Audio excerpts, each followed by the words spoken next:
Hi, Bother Brigade. Here's what's bothering me today.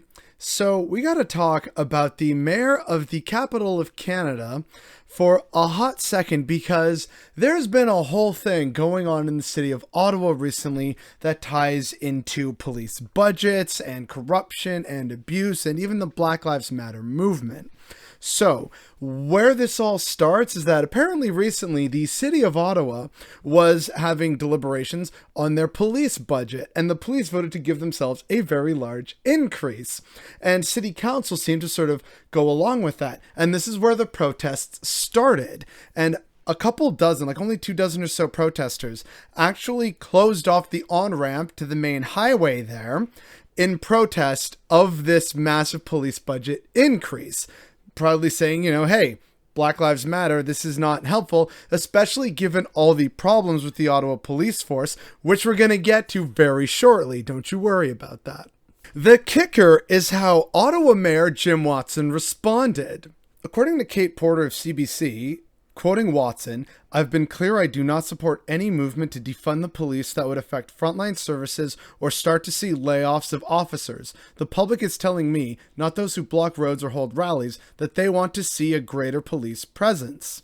And that caused Diaspora Ottawa to clap back with, "Tell us you don't care about BIPOC/marginalized issues without telling us you don't care about BIPOC/marginalized issues." And Jim Watson responded to that with this. "Just as I don't support citizens illegally blocking hospitals to fight vaccines, I also don't support illegally blocking public highways and roads. I welcome protests that are peaceful and not those that break the law." The mayor of Ottawa is comparing people protesting against an increase to the police budget. He's comparing them and thinking of them on the same level as people protesting and, blocking hospitals because they're anti-vaxxers.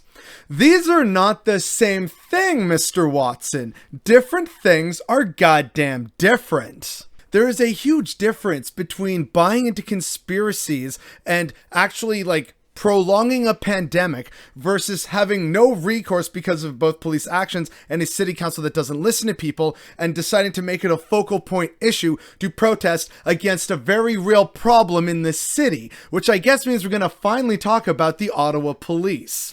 A lot of people don't tend to notice or pay attention to cops here in Canada, but let me be clear, ACAB is definitely a thing here north of the border, or at least it should be. The whole BLM movement, especially in terms of 2020, was galvanized in the city of Toronto with the unfortunate death of Regis Korchinski-Paquette. I'm pretty sure I've talked about this before. But also in Ottawa, back in I think 2016 or 2017, there was the very tragic and unfortunate case of Abdirahman Abdi. He was a Somali Canadian accused of groping women at a nearby cafe, and so of course people called the cops.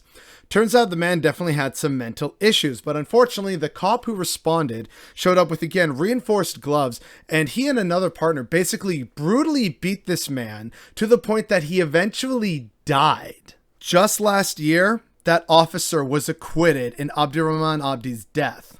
So, there's an unfortunate aspect, and unfortunately, it just gets worse from here.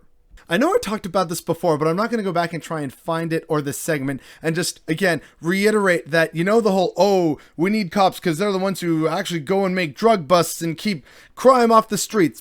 Well, apparently, 2 Ottawa police officers were charged in an anti-corruption probe related to fentanyl trafficking. It was so bad that actually, the RCMP had to get involved. The federal cops had to deal with the local municipal cops' corruption. That's how bad it was. Which brings us to the next unfortunate story of Ottawa police being goddamn terrible. Ottawa police officer charged with sexual assault and breach of trust. And that was literally just over a month ago. And if you're wondering if these 3 stories are just, well, come on, that doesn't show a pattern. No, both these articles actually go into depth about why this is actually such a massive problem. In relation to the story I just mentioned about sexual assault, one of 16 suspended officers. According to its website, the SIU received an allegation of sexual assault on February 9th against an OPS officer. The SIU said Tuesday that the sexual assault allegedly occurred a few days earlier, on or around February 5th. The agency investigates any allegations of serious injury, firearm discharge, death, or sexual assault involving police in the province. According to police board documents, Singh was one of the officers hired in the force's December 2017 class of 14 recruits. 3 of those officers are now suspended with pay amid serious criminal misconduct allegations.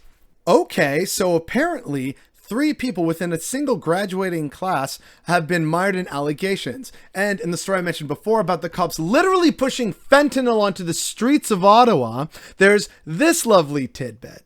Our CMP announced Constable Haidar El-Badri, 29, is charged with breach of trust, obstructing justice, and causing a person to deal with a forged document. Constable Mohammed, 45, has been charged with obstructing justice. Both were immediately suspended with pay. Ottawa Police, to date, have suspended 7 police officers in 2021. So, given all this information, maybe the last thing that the city of Ottawa needs to do is give their corrupt and terrible police, who are suspended with pay, by the way, any more taxpayer money.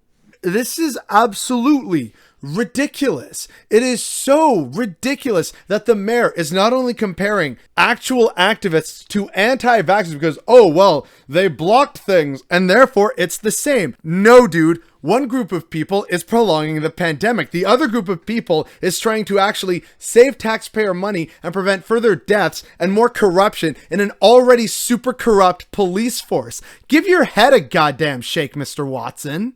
The police service in Ottawa is literally suspending over half a dozen officers with pay while they are mired in criminal misconduct allegations ranging from being the actual drug pushers, so they're not actually taking drugs off the street. In fact, they're peddling them out to people. And also, officers who are, guilty or being charged with sexual assault are suspended with pay. Boy, that's a great use of all our taxpayer dollars. And on top of that, again, we have the corruption charges, right? And just really violent, terrible people who kill people in mental distress. And again, get suspended with pay and are acquitted of charges.